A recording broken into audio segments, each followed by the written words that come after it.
Evangelho de Lucas, capítulo 11, versículos de 14 a 16. Jesus estava expelindo um demônio que era mudo. Depois de ter expelido o demônio, o mudo falou, e as multidões ficaram maravilhadas. Mas alguns disseram: Ele expele os demônios por virtude de Beelzebu, príncipe dos demônios. Outros, para o tentarem, pediam-lhe um prodígio vindo do céu. Palavra da salvação. Comentário Lucas 11, de 14 a 16. São Cirilo. Realizado este milagre, a multidão o exaltava com louvores e proclamava sua glória igual à que convém a Deus. Daí que siga, e as multidões ficaram maravilhadas. Outros, picados pelos mesmos aguilhões de inveja, pediam que lhes mostrasse um portento dos céus. Daí que siga. Outros, para o tentarem, pediam-lhe um prodígio vindo do céu. É como se dissessem: ainda que tenhas expulso de um homem um demônio, todavia isto não é prova da operação divina. Ainda não vimos nada semelhante aos milagres dos outros tempos. Moisés, afinal, abriu caminho por meio do mar, para que atravessasse o seu povo. Josué, seu sucessor, fez atrasar o sol em Gabaão. Quanto a ti, tu não mostraste nada parecido. Ora, esta demanda que fazem de Cristo mostra bem que impressão tinham de Cristo àquela época. Comentário São Beda. Ao passo que as multidões, que pareciam mesmo instruídas, menos instruídas, sempre se admiravam dos feitos do Senhor, os escribas e fariseus esforçavam-se por encontrar um meio de negá-los ou pervertê-los com alguma interpretação sinistra, como se não fossem obras da divindade, mas do espírito imundo. Daí que siga. Mas alguns disseram: ele expele os demônios por virtude de Beelzebu, príncipe dos demônios. Beelzebu era o deus de Ecrom, pois Beel é o mesmo que Baal, e Zebub quer dizer mosca. Beelzebu, portanto, significa o senhor das moscas, ou do esterco, de cuja sujíssima prática tiraram o nome do príncipe dos demônios. Evangelho de Lucas, capítulo 11, versículos de 17 a 20. Ele, porém, conhecendo os seus pensamentos, disse-lhes: todo reino dividido contra si mesmo será devastado, e cairá casa sobre casa. Se, pois, Satanás está dividido contra si mesmo, como estará em pé o seu reino? Porque vós dizeis que por virtude de Beelzebu é que eu lanço fora os demônios. Ora, se é por virtude de Beelzebu que eu lanço fora os demônios, vossos filhos por virtude de quem os expelem? Por isso, eles mesmos serão os vossos juízes. Mas se eu, pelo dedo de Deus, lanço fora os demônios, certamente chegou a vós o reino de Deus. Palavra da salvação. Comentário Lucas 11, de 17 a 20. Santo Ambrósio. Nosso Senhor, com essas palavras, mostra que seu reino é indivisível e perpétuo. E assim, quanto àqueles que não põem sua esperança em Cristo, mas pensam que é pelo príncipe dos demônios que ele expulsa demônios, nosso Senhor nega que tomem parte do reino perpétuo. Ora, isto se aplica também ao povo judeu. Como pode, afinal, ser perpétuo o reino dos judeus se o povo da lei nega a Jesus, que ela há séculos devia? Assim, a fé do povo judeu luta contra si mesma, e lutando divide-se, e dividindo-se desfaz-se. E por isso o reino da igreja permanecerá pela eternidade, porque a fé indivisível é um corpo único. Todavia, da comparação com o nosso corpo, que é feito da união de membros diversos, não se pode deduzir que o poder das pessoas da Trindade seja repartido. Com efeito, não pode haver divisão numa coisa indivisível. Assim, a expressão dedo de Deus deve ser entendida com respeito à unidade de Deus e não à divisão de seu poder. Ao mesmo tempo, mostra que há certo poder imperial no Espírito Santo, em que se encontra o reino de Deus, e que também nós, portanto, somos uma casa real, uma vez que o Espírito Santo habita em nós. Evangelho de Lucas, capítulo 11, versículos de 21 a 23. Quando um valente armado guarda o seu palácio, estão em segurança os bens que possui. Porém, se sobrevindo outro mais valente do que ele o vencer, tirar-lhe-á as armas em que confiava e repartirá os seus despojos. Quem não é comigo é contra mim, e quem não colhe comigo desperdiça. Palavra da salvação. Comentário: Lucas 11, de 21 a 23. São João Crisóstomo chama o diabo de valente, não porque seja naturalmente assim, mas fazendo alusão à sua antiga tirania, causada por nossa pusilanimidade. Nosso Senhor, então, apresenta a quarta solução da objeção dos fariseus, acrescentando: quem não é comigo é contra mim. Como para dizer: eu quero oferecer os homens a Deus, e Satanás quer o contrário. Como então alguém que, longe de cooperar comigo, desfaz tudo o que é meu, pode estar a tal ponto conforme aos meus propósitos que expulsa junto comigo os demônios? Daí segue: quem não colhe, comigo desperdiça. Porém, se quem não coopera é seu adversário, muito mais o é quem lhe faz oposição. Parece-me, contudo, que sob essas palavras enigmáticas, Nosso Senhor alude também aos judeus, pondo-os na mesma ordem que o diabo, pois também eles agiam contra o Senhor e desperdiçavam quem ele reunia. Evangelho de Lucas, capítulo 11, versículos de 24 a 26. Quando o espírito imundo sai de um homem, vaga por lugares secos buscando repouso. Não o encontrando, diz: voltarei para minha casa donde saí. Quando vem, encontra-a varrida e adornada. Então vai, toma consigo outros 7 espíritos piores do que ele, e entrando, habitam ali. E o último estado daquele homem torna-se pior do que o primeiro. Palavra da salvação. Comentário: Lucas 11, de 24 a 26. São Cirilo. O Senhor, em seguida, explica como sobreveio ao povo judeu que caísse em opiniões tais a respeito de Cristo, dizendo: quando o espírito imundo sai de um homem, vaga por lugares secos buscando repouso. Que essa passagem faça referência aos judeus, Mateus o diz expressamente. Assim também acontecerá a esta geração perversa. Mateus 12, 45. Pois enquanto viveram no Egito à maneira dos egípcios, habitava neles o espírito maligno, que foi deles expulso quando imolaram o cordeiro que prefigurava Cristo, e se untaram do seu sangue, evitando assim a própria destruição. O último estado é pior do que o primeiro em conformidade, ademais, com o dito apostólico: melhor lhes era não conhecer o caminho da justiça, do que, depois de o terem conhecido, tornar para trás. Comentário: Lucas 11, de 24 a 26. Santo Ambrósio.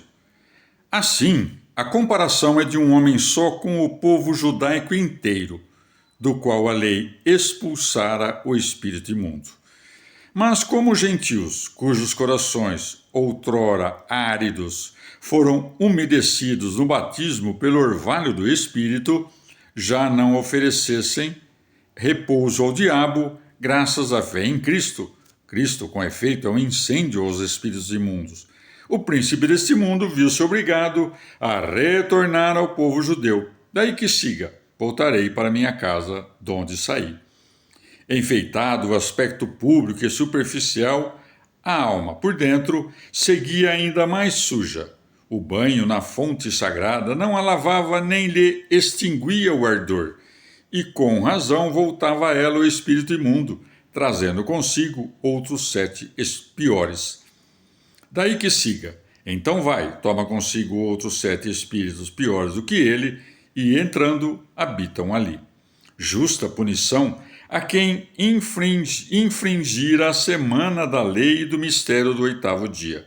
Assim, na mesma medida em que em nós se multiplica a graça do Espírito septiforme, neles se acumula toda a injúria dos espíritos imundos.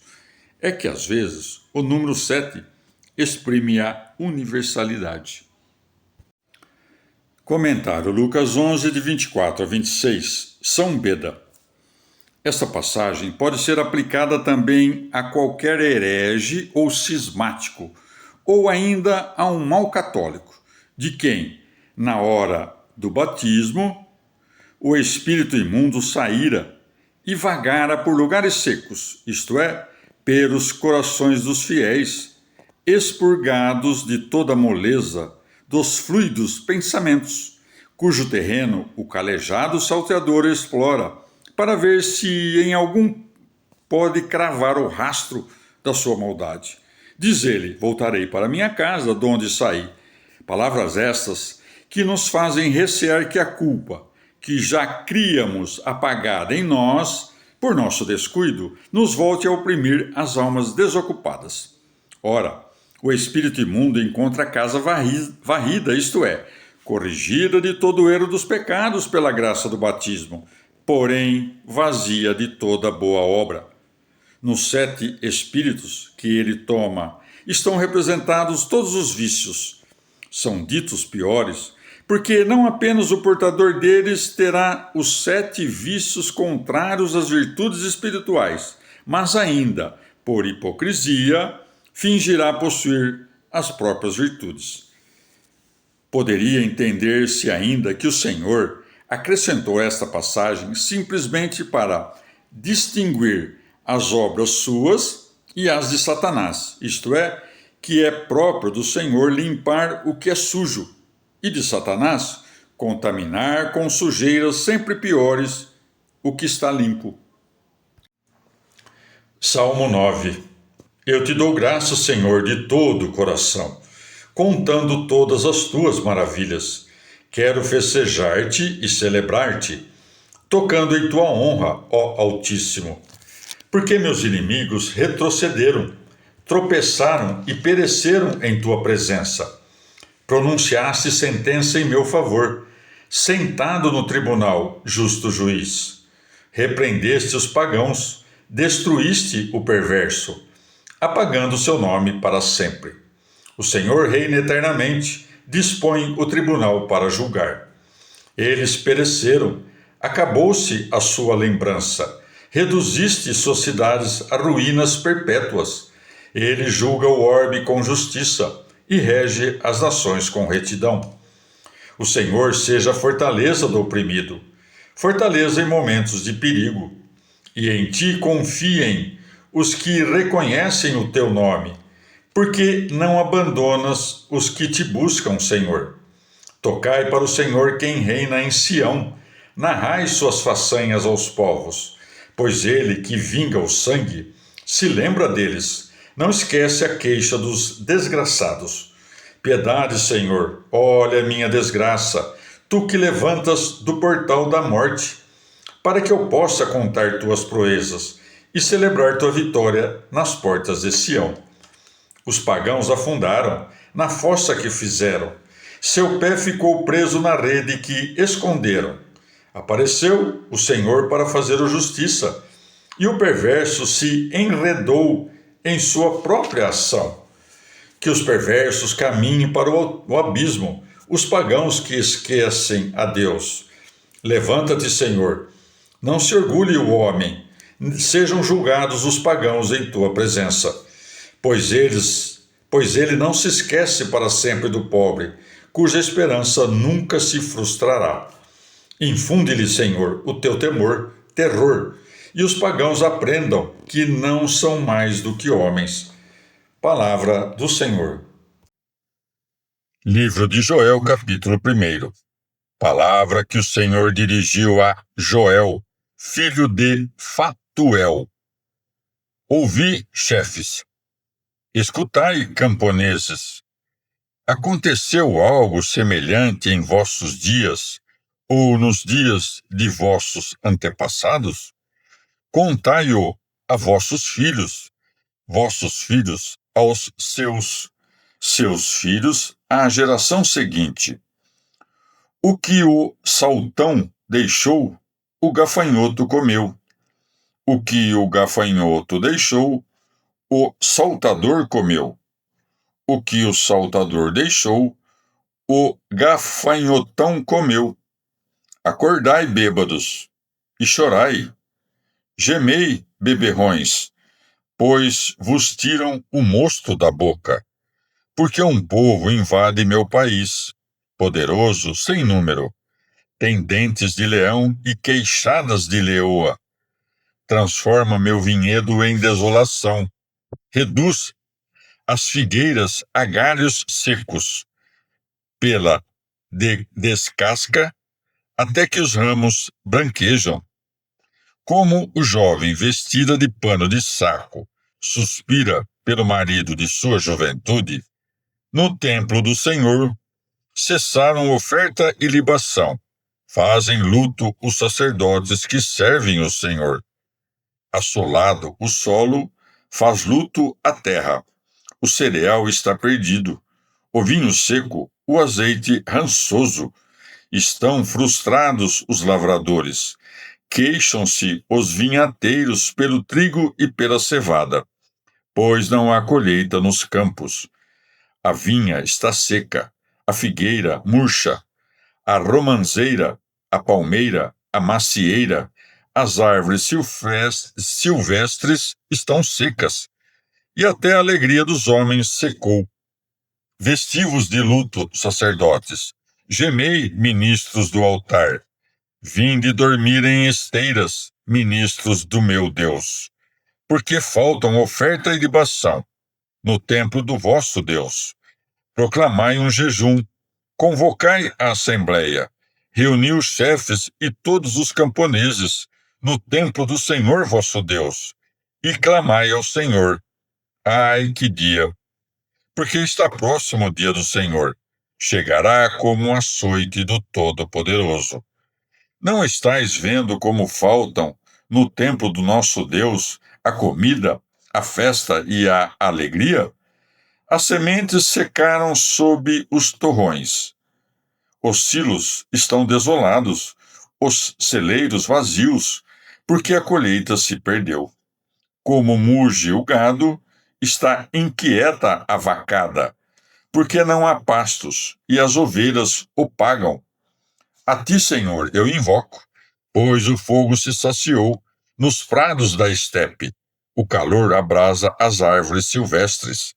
Até as feras selvagens rugem a ti, porque estão secos os vales, e o fogo se sacia nos prados da estepe.